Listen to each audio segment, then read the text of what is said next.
হিদায়াতের মালিক যদি নবী নূহ আলাইহিস সালাতু ওয়াস সালাম হতেন, তাহলে তার সন্তান কেনান কাফেরদের সাথে মিলিত হয়ে প্লাবিত হয়ে আল্লাহর গজবে দুনিয়া থেকে বিদায় হতো না। হিদায়াতের মালিক যদি নবী লূত আলাইহিস সালাতু ওয়াস সালাম হতেন, তাহলে তার প্রিয়তমা স্ত্রীকে কওমে লূতের সাথে সম্পৃক্ত হয়ে আল্লাহর গজবে দুনিয়া থেকে বিদায় হতে হতো না।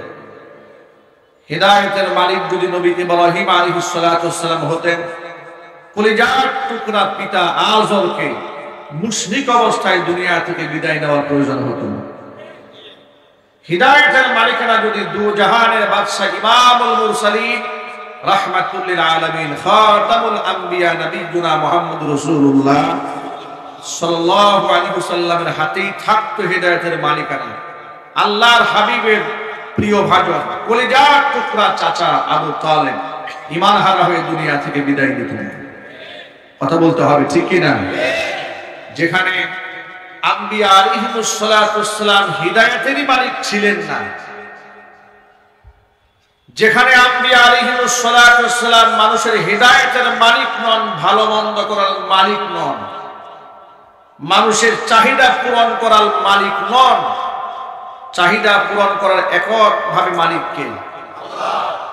সেখানে কেউ যদি বিশ্বাস করে যে আমার মৃত পীর কিংবা আমার জিন্দা পীর আমার গুনাহ মাফ করে দেবে, কিংবা আমার পীর আমার মনের নেক বাসনা পূর্ণ করবে, কিংবা আমার মুসিবত থেকে আমাকে উদ্ধার করবে, সেই ব্যক্তির ঈমান আছে? চিৎকার দিয়ে বলুন, ঈমান আছে? ঈমান নেই। আমি আজকে আপনাদের সামনে সংক্ষিপ্ত পরিসরে কোরআন মাজিদের হাজার হাজার আয়াতের ভেতর থেকে সূরা লুকমানের ছোট্ট একটা আয়াতের অংশ আপনাদের সামনে তেলাওয়াত করেছি। লুকমান এমন একজন ব্যক্তির নাম যিনি নবী ছিলেন না, রাসূল ছিলেন না, পয়গম্বর ছিলেন না, কিন্তু তার নামে কোরআন শরীফে একটা সূরা আল্লাহ নাযিল করেছেন।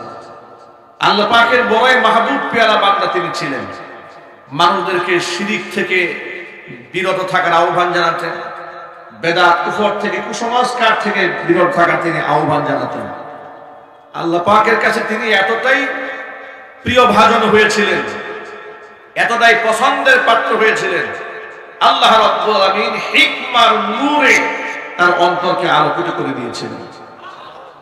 লোকমান হাকিম দেখতে কালো মানুষ ছিলেন, তিনি কৃতদাস ছিলেন।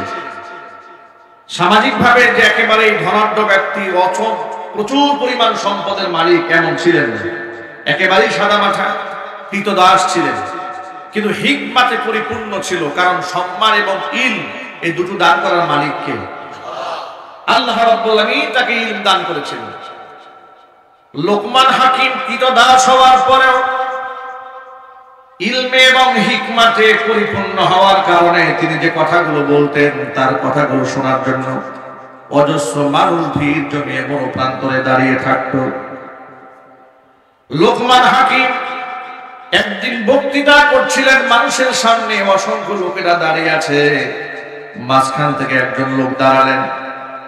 বসে বসে যারা বয়ান শুনছিলেন তাদের মাঝখান থেকে জনৈক ব্যক্তি দাঁড়িয়ে বললেন, লোকমান, যদি আপনি আমাকে অভয় দেন, আপনার কাছ থেকে আমি একটা বিষয় নিশ্চিত হতে চাই। লোকমান বললেন, কি বলতে চান? নির্ভয় আপনি বলুন।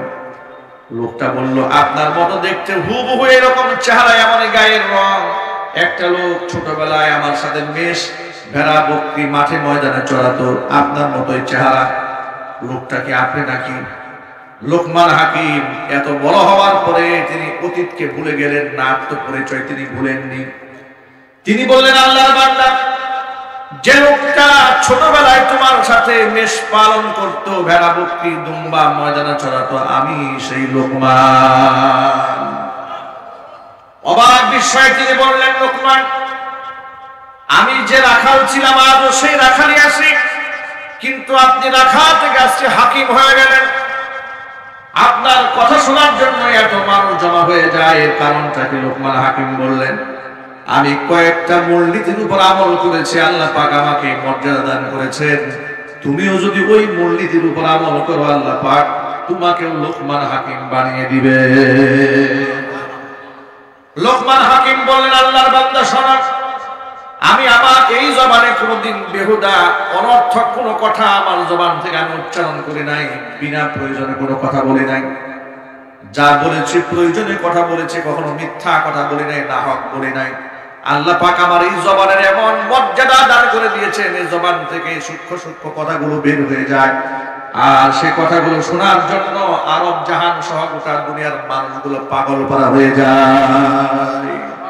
শুধু তাই নয়, একদিক থেকে আমি আমার জবানের হেফাজত করেছি, দুদিক থেকে আমি আমার চোখের হেফাজত করেছি। 3 নম্বরে আমি কোনদিন আমার মেহমানকে অমর্যাদা করি নাই। চিল্লায় কেন আল্লাহু আকবার। যুবকেরা, চোখের হেফাজত আমাদের করতে হবে। আমরা বলি ইনশাআল্লাহ। জবানের হেফাজত করতে হবে, আল্লাহ যেন কবুল করেন। জোরে কোন আমিন। লোকমান হাকিমের মনিব তিনি বুঝতে পারলেন লোকমান হাকিমের চাল চলন দেখে যে লোকটা খুব জ্ঞানী।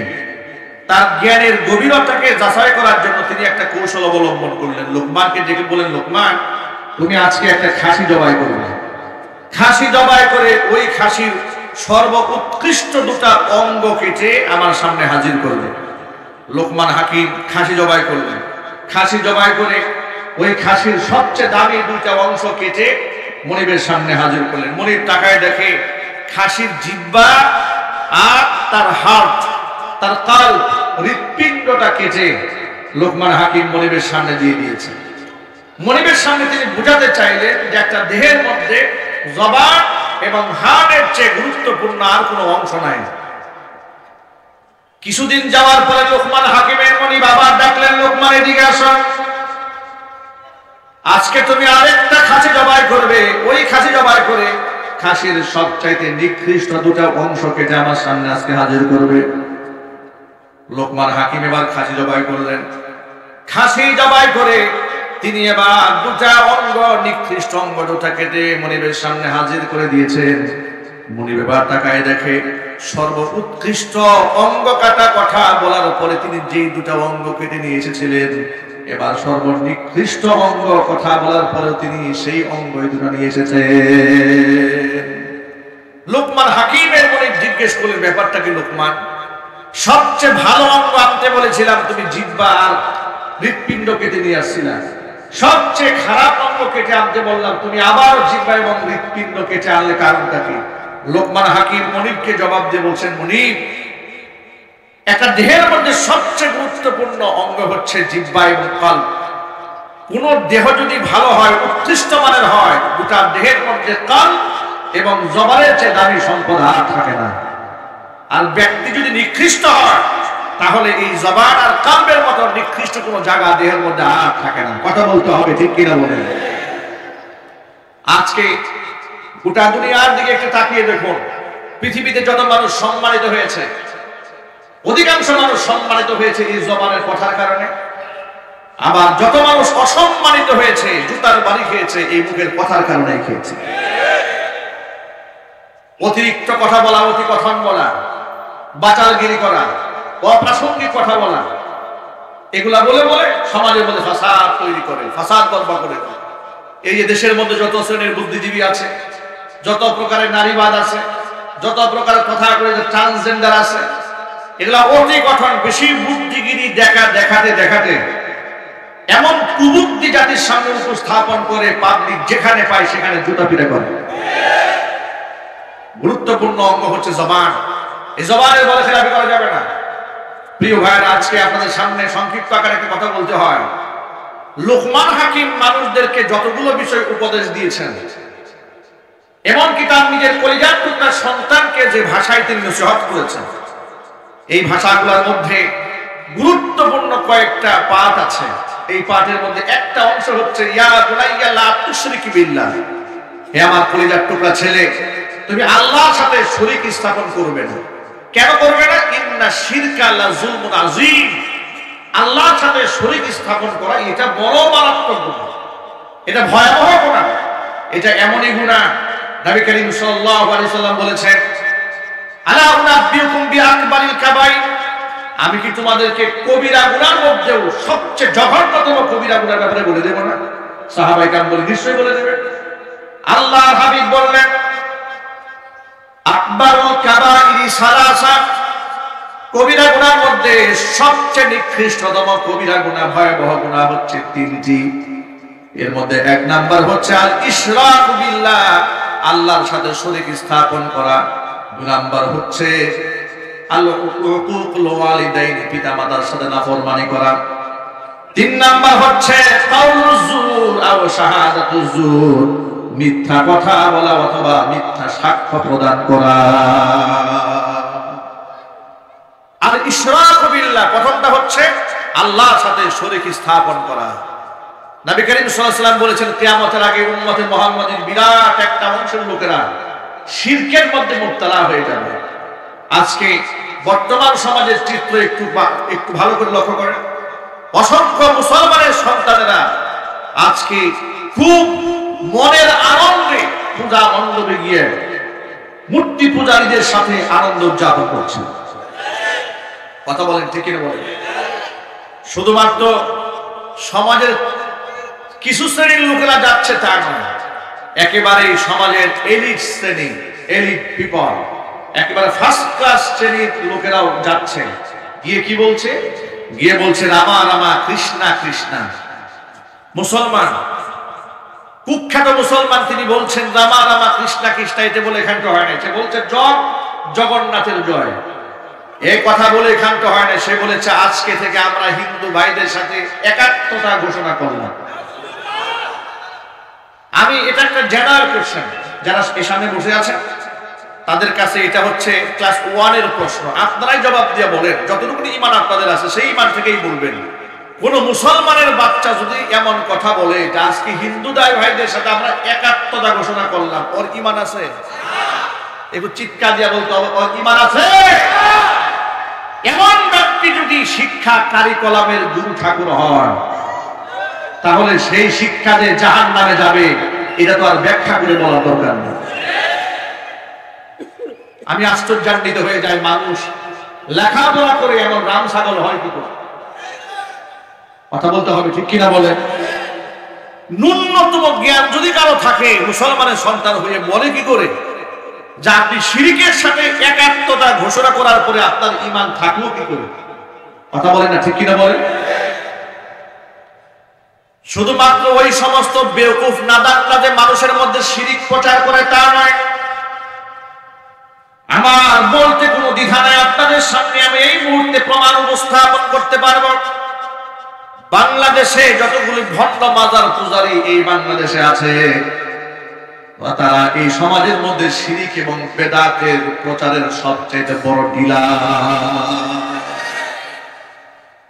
আমি কথা পরিষ্কার করে দিচ্ছি, হকপন্থী আল্লাহর ওলি কিংবা তাদের কবরের সাথে মাজারের সাথে আমাদের কোনো দুশ্মনী নাই, বরং তাদের প্রতি আমাদের অগাধ বিশ্বাস, ভালোবাসা, শ্রদ্ধা আছে না নাই? তাদের প্রতি মন প্রাণ পূজা করা, দোয়া, ভালোবাসা আছে না নাই? আছে। আমরা বিশ্বাস করি তারা পৃথিবীতে সম্মানিত হয়েছেন, তাদের কর্মের কারণে আল্লাহ রাব্বুল আলামিন তাদেরকে সম্মানিত করেছেন। কথা বলতে হবে ঠিক কিনা?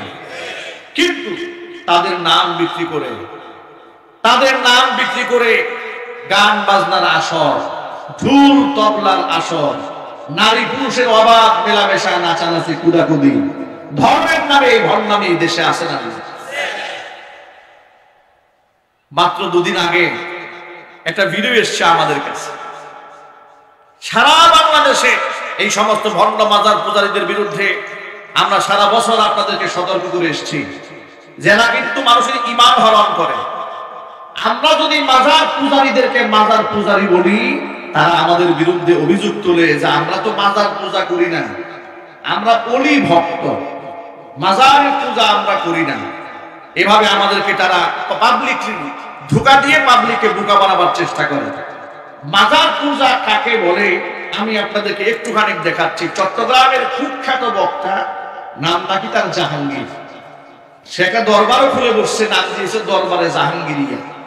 আপনাদের সামনে নামটা উল্লেখ করে এই জন্য বলেছে, আপনারা বলবেন নামটা কেন বললেন? কেন বলেছে শোনেন। নামটা এই জন্য বলেছে, কোরআন শরীফে কিন্তু আবু জেহেলের নাম আছে। কথা বলতে হবে। কোরআন শরীফে ফিরাউনের নাম আছে, নমরুদের কথা আছে, কারুনের নাম ধরে ধরে অপকর্মের ফিরিস্তা আল্লাহ বলে দিয়েছেন। যাতে করে পৃথিবীর মানুষ তাদের থেকে সতর্ক থাকতে পারে, তাদের কুকর্ম থেকে মানুষদের ঈমানকে বাঁচাতে পারে। এই সমস্ত ভণ্ড মৌলবীরা বক্তা সেজে বসে আছে, এলেম কালাম তো কিচ্ছু নাই, শূন্যের কোঠায় ওয়াজে বসে না একটা কোরআন বলবে, না মানুষের উপদেশমূলক ভালো কোনো কথা বলবে। কিছুদিন আগে বাংলাদেশের তরুণ প্রজন্মের একজন বিখ্যাত আলোচক মুফতি আলী হাসান উসামা, তাকে কোন এক বিষয়ে মিলাদ কিরাম নিয়ে চ্যালেঞ্জ দিয়েছিল। চ্যালেঞ্জ দেওয়ার পরে তিনি যখন চ্যালেঞ্জ গ্রহণ করলেন, সে সরাসরি মাজারে গিয়ে উসামার বিরুদ্ধে নালিশ দিয়েছে যে বাবা আপনি দেখেন না যে কি চলতেছে, এগুলো কবরে গিয়ে নালিশ দিয়েছে। এবার এই লোকটা কবরে গিয়ে নালিশ না দিয়ে নতুন আরেক কাজ করছে। নতুন কাজটা কি? এসএসসি পরীক্ষার্থীকে কয়েকটা পরীক্ষার্থীদেরকে ধরে নিয়ে মাজারে গেছে। মাজারে গিয়া কবরের সামনে দাঁড়িয়ে কবরের যিনি শুয়ে আছে তাকে ডেকে বলছে, ও বাজান আপনার কদম মোবারকে আমাদের সালাম, আপনার কাছে একটা দরখাস্ত নিয়ে আসছে। এই যে এই ছেলেগুলো আসছে, এদের তো পরীক্ষা, এদের ভুল ত্রুটি ক্ষমা করে তুমি কামিয়াব করে দিও। আমি কোন আলেমের কথা বলবো না, আপনারা বলেন কোন মুসলমানের মুখ থেকে এমন কথা বের হতে পারে? কোন মুসলমান এমন বিশ্বাস করতে পারে যে আমার গুনাহ কিংবা আমার ভুল ত্রুটি ক্ষমা করবে যিনি কবরে শুয়ে আছে? এটা কি বিশ্বাস করা সম্ভব? কিন্তু দেখুন এই লোকটা এই কাজগুলো করছে, আপনাদের সামনে একেবারে ডকুমেন্ট করে দিয়ে দিচ্ছে। দেখেন সেই বলে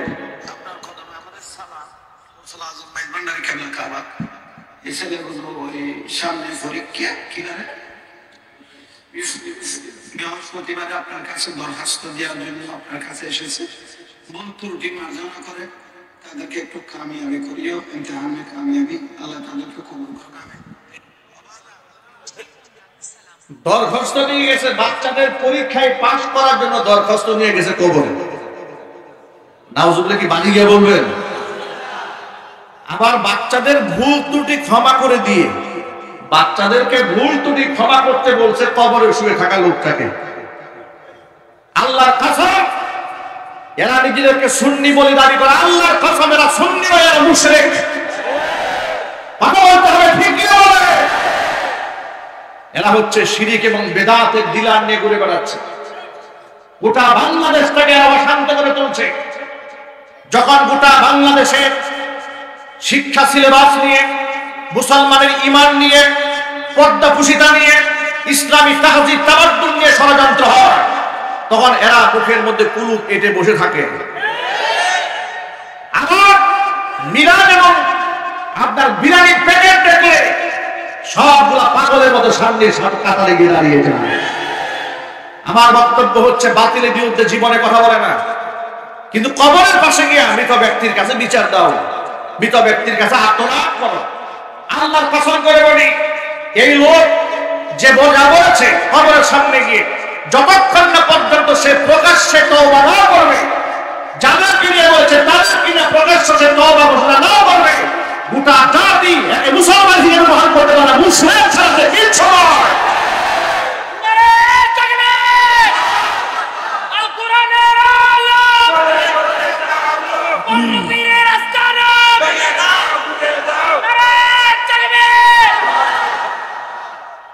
এক বাক্যে জবাব দিয়ে বলেন, যিনি কবরে শুয়ে আছেন তিনি আপনাকে দেওয়ার মতো কিছু রাখেন?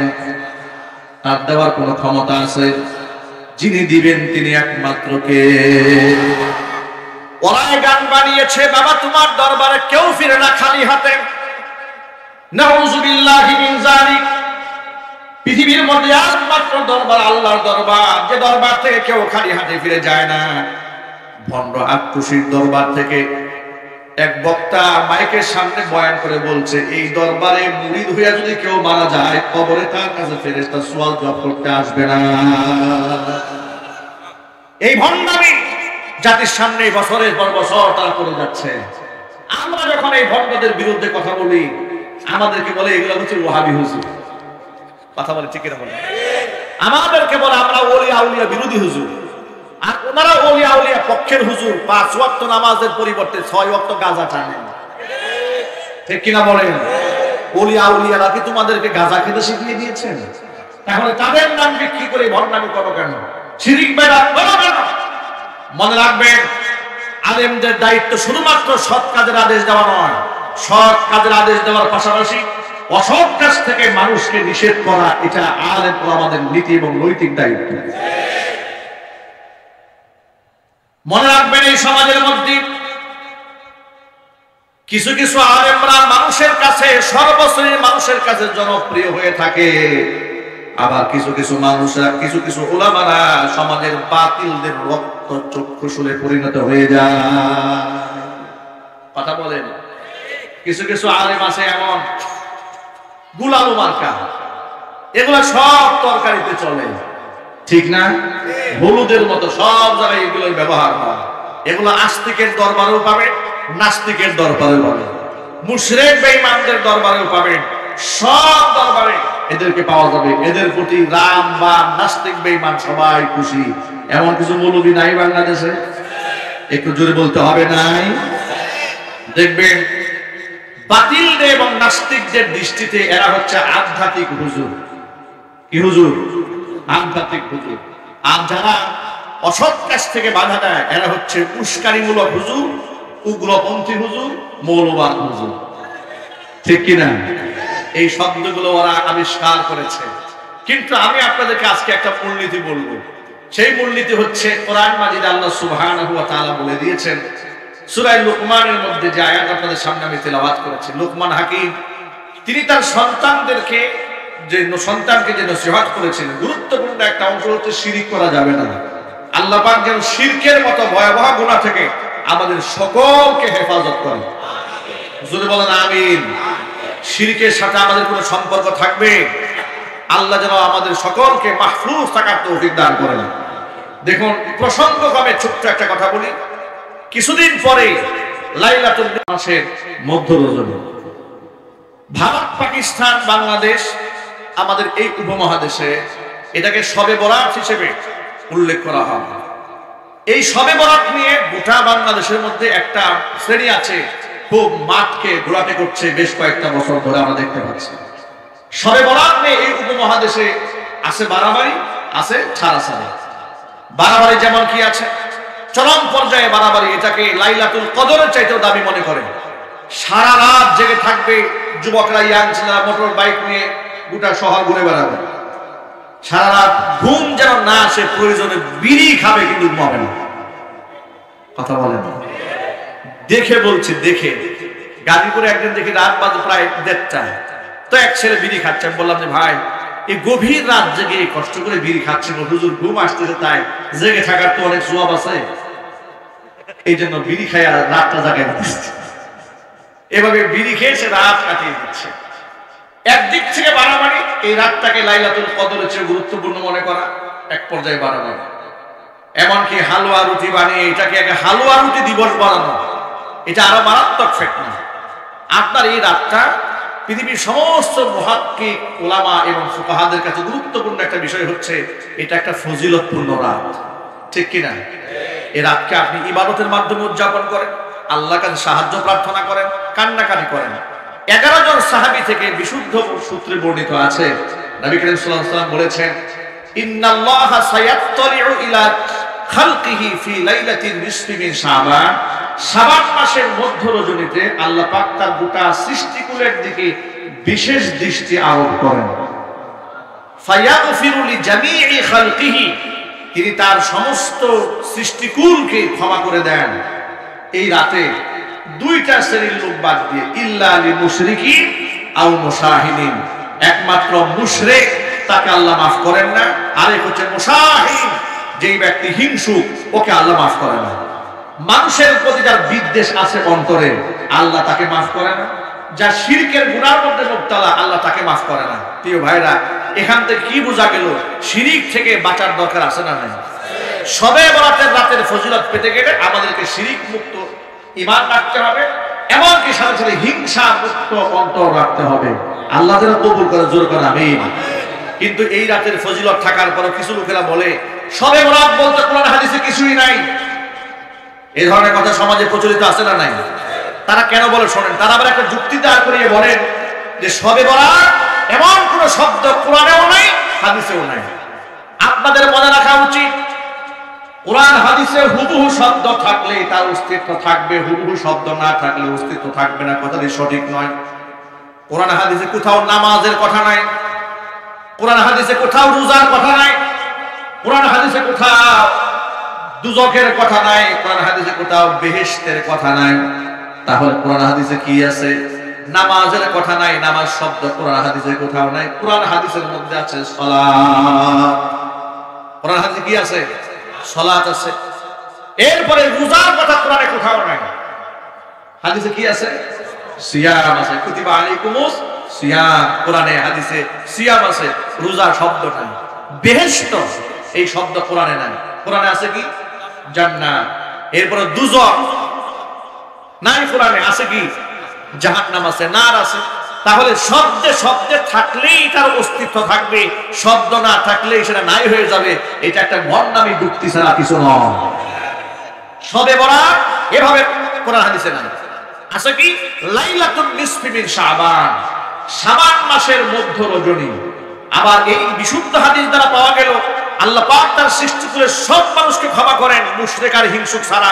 তাহলে এই রাতটাকে মুক্তির রজনী বললে কি গুনাহ হবে নাকি? কথা বলা গুনাহ হবে। যেহেতু এই রাতে আল্লাহ পাক আমভাবে মানুষদেরকে ক্ষমা করে দেন, এই জন্য শবে বরাত, বরাত মানে মুক্তি, সব মানে রাত্রি, ফার্সি শব্দ মানে মুক্তির রজনী। কিসের রজনী? মুক্তির রজনী। সুতরাং এই রাত নিয়ে যারা বাড়াবাড়ি করেন আল্লাহ পাক তাদের বুঝার তৌফিক দান করেন। যারা সারাসারি করেন এখান থেকে বের হয়ে এসে বান্দাদেরকে ইবাদত বন্দেগীর প্রতি মানুষদেরকে আহ্বান করার তৌফিক দান করেন। জোরে বলেন আমিন। আমার প্রিয় যুবক ভাইরা, সৎ কাজের আদেশ লোকমান হাকিম তার সন্তানকে করার নির্দেশ দিলেন। তিনি বললেন, ইয়া বুনাইয়া, ও আমার কলিজার টুকরা সন্তান, আকিমিস সালাতা, তুমি নামাজ কায়েম করো। ওয়া'মুর বিল মা'রুফি ওয়ানহা আনিল মুনকার, সৎ কাজের আদেশ দাও, অসৎ কাজ থেকে মানুষদেরকে বাধা প্রদান করো, নিষেধ করো। ওয়াসবির আলা মা আসাবাক, এমনকি তোমার জীবনে যত বিপদ আসবে তুমি ধৈর্য ধারণ করবে। ইন্না যালিকা মিন আজমিল উমুর, কাজটি অত্যন্ত সাহসিকতার কাজ। মনে রাখেন, সৎ কাজের আদেশ দিতে গেলে কোনো সাহস লাগে না। কথা বলতে হবে, ঠিক কিনা? আপনি মানুষকে একটু ভালো কথা বললেন, এটা বলার জন্য কি অনেক সাহস লাগবে? আপনাকে বীর পুরুষ হতে হবে, আপনাকে সাহসী হতে হবে অসৎ কাজ থেকে বাধা দেওয়ার সময়। কথা বলেন, ঠিক কিনা বলেন? সৎ কাজের আদেশের কথা সবাই বলে, এমনকি অমুসলিমরাও বলে। সৎ কাজের আদেশের কথা, কিছু ভালো কথা বলে, মানুষকে দান করেন, সহযোগিতা করেন, পর উপকার করেন, ঘর ভেঙে এসে ঘর বানিয়ে দেন, ক্ষুধার্ত মানুষকে আহার্য দান করেন, এরকম নৈতিক কিছু সৎ কথা সবাই বলতে পারে। অসৎ কাজ থেকে নিষেধ করা, এটা বলার জন্য বিরাট হিম্মতের প্রয়োজন আছে না নাই? অসৎ কাজ থেকে যখন আপনি নিষেধ করবেন তখনই বাধা আসবে, বিপত্তি আসবে। শুধুমাত্র সৎ কাজে আদেশ দিলে আপনার কিয়ামত পর্যন্ত না, আপনার মৃত্যু পর্যন্ত আপনার জীবনে কোনো শত্রু তৈরি হবে না। আপনি যখন অসৎ কাজ থেকে বাধা হয়ে দাঁড়াবেন, যখন আপনি দেখবেন রাস্তার মোড়ের মধ্যে মূর্তি বানায় দেওয়া হচ্ছে, আপনি যখন বলবেন মুসলমানের জমিনে মূর্তি এলাও হবে না, তখনই আপনার বিরুদ্ধে শত্রু দাঁড়ায় যাবে। যখন আপনি বলবেন মুসলমানের বাচ্চাদের হাতে বইয়ের সিলেবাস দেওয়া হয়েছে, বইয়ের পাতায় মুসলমানদের ধর্মীয় বইয়ে মূর্তির ছবি বরদাস্ত করা হবে না, কথা বলতে হবে, ঠিক কিনা বলে? যখন আপনি বলবেন ট্রান্সজেন্ডার একটা কুফরি মতবাদ, শরীফ থেকে শরীফা হওয়ার গল্প গোটা জাতিকে ধ্বংসের দ্বার প্রান্তে পৌঁছে দেবে, তখন এই সমাজে আপনার শত্রু হয়ে যাবে। দেখেছেন না প্রফেসর আসিফ মাহতাব, সে এইভাবে করে পৃষ্ঠা ছিঁড়ে ফেলেছে, এইভাবে করে ছেড়ার পরে কি হয়েছে?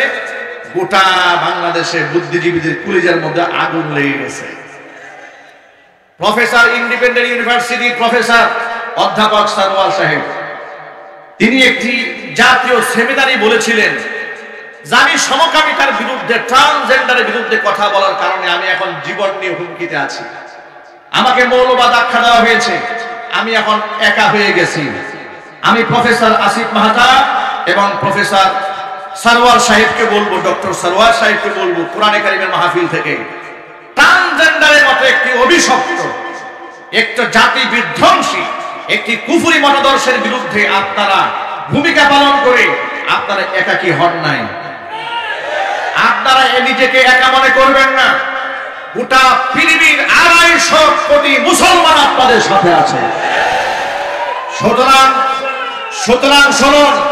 সুতরাং শোনেন, ট্রান্সজেন্ডার মতবাদের বিরুদ্ধে যারা কথা বলবে, ইসলামের সপক্ষে যারা ভূমিকা রাখবে, পর্দা পুশিদার পক্ষে যারা বলিষ্ঠ ভূমিকা পালন করবে, তাদের বিরুদ্ধে যদি কোনো ষড়যন্ত্র হয়, সেই ষড়যন্ত্রের বীজ দাঁতকে ভেঙে দেওয়ার জন্য যদি রাজপথে ঝাঁপিয়ে পড়তে হয়, দল বুঝি না, মত বুঝি না, একমাত্র কোরআনের আশেক যারা, রাসূলের আশেক যারা, কিয়ামতের দিন রাসূলের সুপারিশ যারা চায়, আলেমদের হাতে হাত রেখে কাঁধে কাঁধ মিলিয়ে দল মত নির্বিশেষে রাজপথে ঝাঁপিয়ে পড়তে হবে, রক্ত হবে, রাজি আছে যারা দুহাত দেখতে চায়।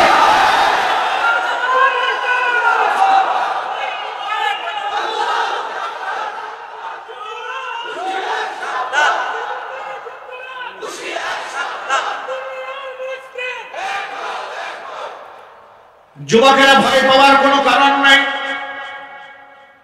কিয়ামতের দিন আল্লাহ রাব্বুল আলামিন 5টা প্রশ্নের সম্মুখীন না করে আমার পা এক কদম হাসরের ময়দান থেকে সরাতে দেবেন না। নবী করিম সাল্লাল্লাহু আলাইহি ওয়াসাল্লাম বলেছেন, লা ইয়াযালু কদাম ইবনি আদম ইয়াউমাল কিয়ামাতি হাত্তা ইউসআল আন 50। 5টা প্রশ্নের জবাব না দিয়ে হাসরের ময়দান থেকে পা সরানো যাবে না, এক চুল সামনে যাওয়া যাবে না। প্রথম প্রশ্ন হচ্ছে আন উমরিহি ফিমা আফনা, তার জীবনটা কোন কাজে ব্যয় করেছে, জবাব দিয়ে যাও। 2 নম্বর প্রশ্ন হচ্ছে ওয়ান শাবাবিহি ফিমা আবলা, জীবনের মধ্যে সবচেয়ে গোল্ডেন মোমেন্ট হচ্ছে যৌবনকাল কোন কাজে ব্যয় করেছে, জবাব দাও। 3 নম্বর প্রশ্ন হচ্ছে ওয়ান মালিহি মিম্মা ইকতাসাবা, সম্পদ সম্পর্কে প্রশ্ন করা হবে, কোন উৎস থেকে উপার্জন করেছে, জবাব দাও। 4 নম্বর হচ্ছে ওয়া ফিমা আনফাকা, উপার্জিত সম্পদ কোন কাজে ব্যয় করেছে, জবাব দাও। 5 নম্বর প্রশ্ন হচ্ছে ওয়া মাদা আলিমা ফিমা ওয়া মাদা আমিলা ফিমা আলিমা, যতটুকু ইলম হাসিল করেছিলে তদ অনুযায়ী কতটুকু বান্দা তুমি আমল করেছিলে। 5টা প্রশ্নের সম্মুখীন পীর ওলি ধর্মের সকলকে হতে হবে। 1 নাম্বার জীবন সম্পর্কে প্রশ্ন করা হবে, জীবনটা কার দেওয়া, জোরে বলেন। 2 নম্বর হচ্ছে যৌবনকাল, এই একজন মানুষের জীবনের সবচাইতে স্বর্ণযুগ জীবনের যৌবনকালটা, সেই যৌবনকালটা কোন কাজে ব্যয় করেছিল, জবাব দাও। আজকে বহু যুবক আছে নাপাক নেতা কর্মীদের পিছনে পড়ে পড়ে এত জোরে জোরে স্লোগান দেয়, নেতার নামে কোনদিন আল্লাহু আকবার বলে তার জবান থেকে স্লোগান বের হয় না। মুসলমানের সন্তান আল্লাহু আকবার বলে না। এমনকি এক কুলাঙ্গার বলেছিল কিছুদিন আগে, আল্লাহু আকবার এই স্লোগানটাকে নিষিদ্ধ দলের স্লোগান। আমি আমার ভাষায় বলেছি যে বিয়াদব বলেছে নারায়ে তাকবীর আল্লাহু আকবার স্লোগান এটা নিষিদ্ধ দলের স্লোগান, ওর নিষিদ্ধ পল্লীতেই মনে হয় জন্ম হয়েছে। তা না হলে আল্লাহু আকবার স্লোগানকে সে নিষিদ্ধ দলের স্লোগান বলে কি করে? এই সাহস পায় কোত্থেকে? তোমরা যদি লম্পট বদমাশ নেতা কর্মীদের প্রশংসা মাইক লাগিয়ে করতে পারো, আমরা হাজারটা মাইক লাগিয়ে এর থেকে উচ্চ আওয়াজে আমরা আমাদের রবের প্রশংসা করতে চাই। সুতরাং যুবকেরা, এই শক্তি এই যৌবন আল্লাহ দিয়েছেন, খামোখা দেন নাই। এটাকে ওই বইমেলায় গিয়ে ওই তিশা আর মুশতাকের সাথে তামাশা করার জন্য যৌবন আল্লাহ দেন না। যুবকরা কথা বলতে হবে, ঠিক কিনা? আমি অবাক হয়ে যাই সাবরিনার মতো একটা দুশ্চরিত্রা লম্পট প্রতারক মহিলা বই লেখে, আর সেই বইয়ের স্টলে দাড়ি টুপিওয়ালা গিয়া তার সাথে সেলফি তোলে। শুনেছি মুশতাক তিশাকে নাকি বইমেলা থেকে বের করে দেওয়া হয়েছে। তাদের বিয়ে নিয়ে আমি কোনো বক্তব্য দিতে চাই না, বক্তব্য দিতে চাই তাদের নষ্টামি এবং ভণ্ডামি নিয়ে। আপনি বিবাহ করেছেন, আপনার প্রয়োজন করতেই পারেন। আপনি কাকে বিয়ে করবেন, কি জন্য বিয়ে করবেন, সেই ব্যাখ্যাটা আপনি আমার কাছে দেওয়ার কেউ না, আমি জানারও কেউ না। কিন্তু আপনি বিবাহ করে যে রঙ্গলীলা করেন, বাচ্চাদেরকে যৌন সুরসুরি দেন, যুবকদের মনের মধ্যে শয়তানি তৈরি করেন, সমাজের মধ্যে নষ্টামি ভণ্ডামি তৈরি করেন, এটা নিয়ে আমাদের আপত্তি আছে। কথা বলতে হবে, ঠিক কিনা বলেন? এটা না আমাদের ঘোর আপত্তি আছে। কথায় কথায় আপনি বলেন যে আমি তো এটা করি নাই, বিবাহ করেছি। বিবাহ করেছেন তো, বিবাহ তো সবাই করেছে। আপনার মতো শয়তানি কয়জনে করেছে?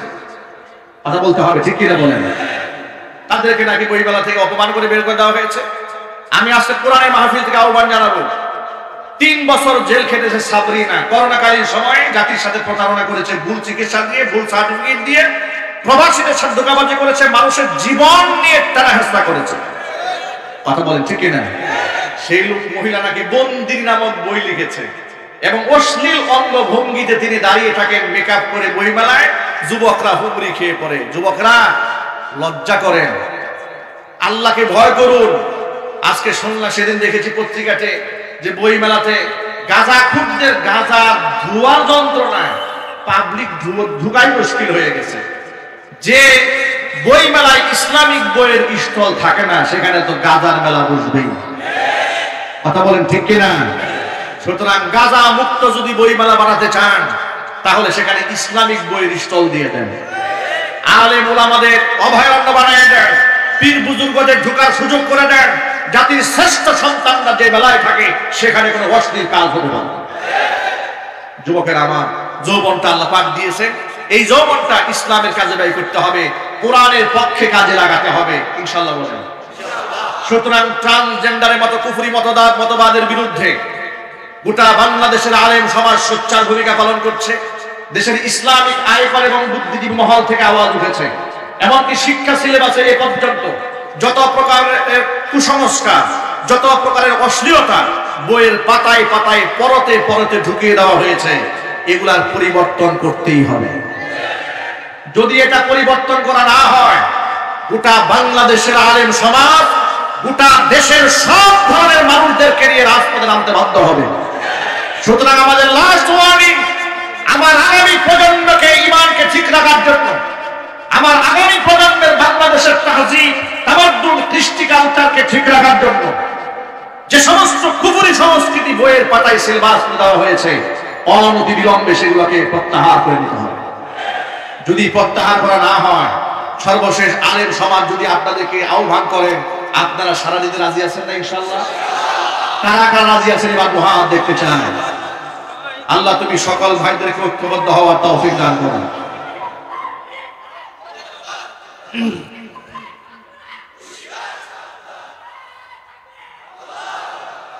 আল্লাহ রাব্বুল আলামিন যেন আমাদের সকলকে কথাগুলো বুঝার তৌফিক দান করেন। মনে রাখবেন, সৎ কাজের আদেশ করার পাশাপাশি অসৎ কাজ থেকে নিষেধ করারও দরকার আছে। আর অসৎ কাজ থেকে নিষেধ করলেই মানুষ শত্রু হয়, ঘাবড়ে যাওয়ার কোনো কারণ নেই। কোরআন বলে দিয়েছে, ওয়াসবির আলা মা আসাবা, বিপদ আসলে ধৈর্য ধারণ করবে, ইন্না যালিকা মিন আজমিল উমুর। এই কাজটি বড় সাহসিকতার কাজ। আল্লাহ রাব্বুল আলামিন আমাদেরকে সাহসী ইমানদার হওয়ার তৌফিক দান করেন। নবী করিম সাল্লাল্লাহু আলাইহি ওয়াসাল্লাম বলেছেন, আল মুমিনু দাঈফ আল মুমিনুল কাবিয়্যু খায়রুম মিনাল মুমিনিদ দাঈফ। আল্লাহ রাব্বুল আলামিনের কাছে দুর্বল ইমানদারের চাইতে শক্তিশালী ইমানদার অনেক বেশি প্রিয়। সুতরাং আমরা কি দুর্বল ঈমান নিয়ে থাকতে চাই, নাকি ঈমানকে শক্তিশালী করতে চাই? সুতরাং আজকের পর থেকে গোটা জীবনটা কোরআন সুন্নাহর জন্য উৎসর্গ করে দিলাম। বলেন আলহামদুলিল্লাহ। দিয়ে দিয়েছি কিন্তু দেব না। বলেন, আমি আমার জীবনটা কোরআনের জন্য উৎসর্গ করে দিলাম। আলহামদুলিল্লাহ। আল্লাহ পাক যেন কবুল করেন, মঞ্জুর করেন। সকলে জোরে বলুন আমিন।